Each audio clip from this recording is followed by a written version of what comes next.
One of my favorite stories in all the Bible is at the end of John's gospel. You remember Peter has denied Jesus 3 times and all the shame that comes from that. The crucifixion happens, then the resurrection. And one day the disciples are out fishing again. Jesus is on the shore. They recognize him. They come ashore and he's cooking them breakfast, a powerful moment. And at some point, Jesus and Peter walk off away from everybody else. And this is the story where, of course, Jesus now goes, Peter, do you love me 3 times to restore Peter from the 3 times that he denied him? But there's this one little verse tucked in the midst of all of this that I think is so powerful that even as Peter is being restored, John is nearby and he looks at Jesus. Peter looks at Jesus and goes, hey, what about him? So even in that moment of this great restoration that's going to forever change Peter's life and eternity, he is still concerned about other people enough to say, Jesus, I want to know about him. And you know what Jesus says in that moment? He basically says, hey, stay in your lane. Like that's not your business.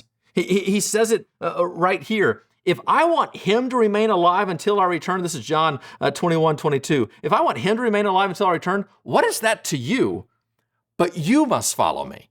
And he shows Peter in that exact moment that there is a division here of control, of importance of what's going on, and that Peter needs to fixate now on his own life, on what he controls, on his own following of Jesus, and then let God deal with John however God wants to deal with John. But in the end, it's not Peter's business. If God wants to let John live forever, if he wants to take him in that moment, if he wants to punish him for some past decision or reward him for some great a choice, that is between God and Peter. That's between God and John. It's not Peter's business.